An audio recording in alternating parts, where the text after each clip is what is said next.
Pemirsa, pemutaran lagu kebangsaan di bioskop bukan hal baru bagi sejumlah negara. Warga negara atau penonton dapat dikenakan sanksi jika tidak khidmat dan menghormati lagu kebangsaan pada saat diperdengarkan sebelum mereka menonton film.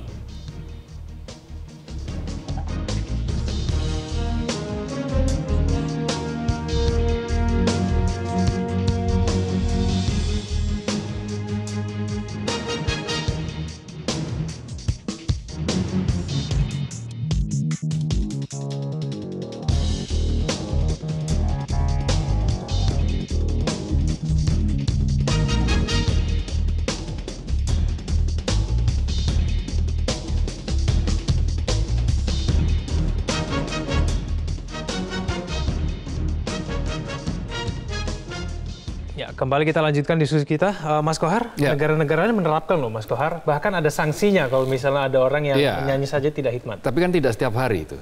Kayak tadi misalnya Malaysia, itu diputar hanya ketika bulan-bulan kemerdekaan. Nah, kalau Indonesia mau menerapkan hal yang sama, bisa untuk tahap-tahap tertentu, misalnya gini, di bulan-bulan kemerdekaan, di bulan Agustus, semua gedung bioskop, mal-mal, melantunkan Indonesia Raya. Bahkan mungkin di bioskop dengan cara menyanyikan lagu Indonesia Raya. Tetapi dengan sikap sempurna yang seperti itu, tentu kita akan kerepotan untuk mencari misalnya polisi yang misalnya harus mengontrol satu persatu. Tentu tidak harus seperti itu. Kita negara yang sudah belajar demokrasi, kita demokratis, ada banyak cara kreatif untuk bagaimana menyimbolkan ya nasionalisme, kecintaan tanpa harus dengan imajinasi-imajinasi yang kering gitu. Jadi imajinasinya harus kaya, harus lebih kreatif. Seperti begini, saya tadi lihat di Metro TV, di Metro Pagi Prime Time, misalnya lihat ketika vlog Pak Presiden Jokowi ngevlog dengan Jan Etes.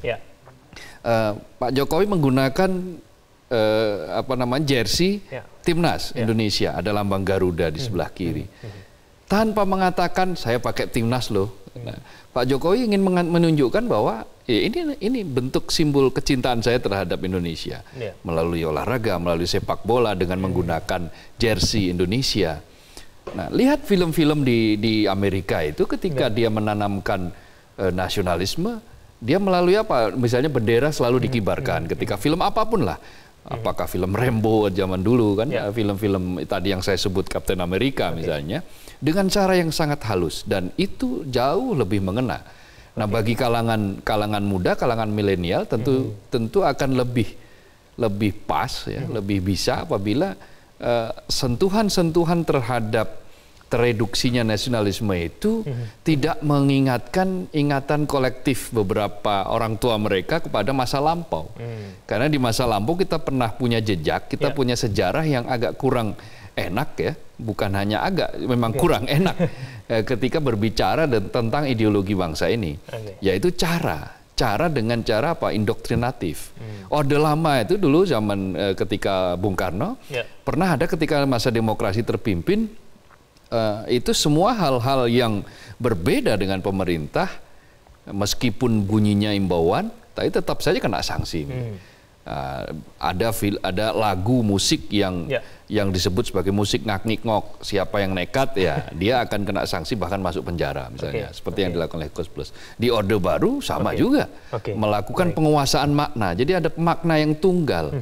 Jadi ada hegemoni makna, bahwa yang berhak untuk memaknai ideologi itu ya hanya kekuasaan misalnya. Nah, itu yang mestinya dihindari. Tapi Mas Kohar, apakah memang nasionalisme bangsa kita ini sudah sedemikian tergerusnya sampai kemudian Menpora merasa bahwa mungkin kita harus mencoba untuk menyanyikan lagu Indonesia Raya di bioskop? Memang ada indikasi-indikasi dari berbagai survei, berbagai penelitian yang menunjukkan bahwa kecintaan ya, bukan hanya itu, kepedulian terhadap ideologi bangsa, misalnya Pancasila, NKRI, simbol-simbol itu ada pengerusan.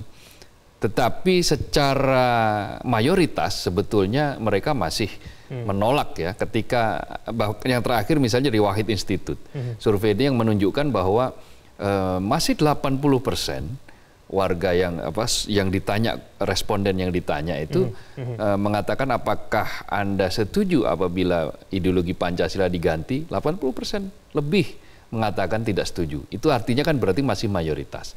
Tetapi kan kita saksikan di titik-titik yang lain, itu banyak sekali misalnya orang secara tidak sengaja, ya tadi dikatakan, ya mungkin lebih mencintai budaya Korea dengan budaya pop Korea, apakah itu musiknya.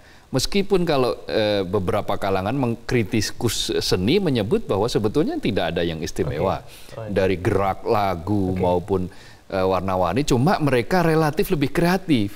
Nah, variasinya banyak, kreasinya juga banyak. Ibarat kata mau orang butuh apa tersedia. Nah, mestinya di kita pendekatannya juga harus seperti itu. Mungkin untuk memerangi yang 20% itu tadi, Mas Kohar, yang mungkin tidak sepakat dengan Pancasila. Ya, tapi caranya tetap tidak bisa dengan cara indoktrinasi. Tidak mungkin, karena gini, cara-cara yang memaksakan pendapat, terus penguasaan makna terhadap orang, lalu menggempur pemikiran orang dengan makna yang tunggal, itu lalu menabur benih-benih fobia bahwa kalau kamu tidak ini maka nasionalisme kita akan hancur dan seterusnya, itu salah. Itu cara-cara yang justru akan membuat publik akan semakin berani untuk menentang itu gitu. Nah, justru sebaliknya kalau dengan cara-cara yang kreatif, dengan cara-cara sentuhan, dengan prestasi.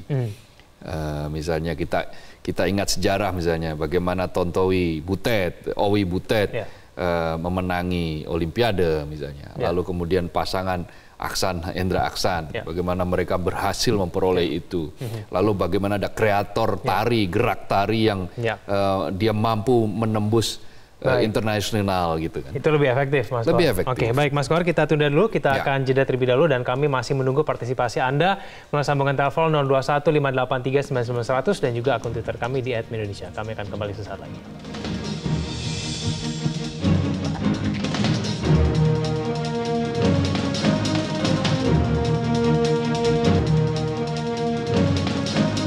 Kami mulai menerima telepon dari Anda, pemirsa. Kita akan sapa dulu penelpon pertama kita, ada Pak Ikhwan dari Jember. Pak Ikhwan, selamat pagi.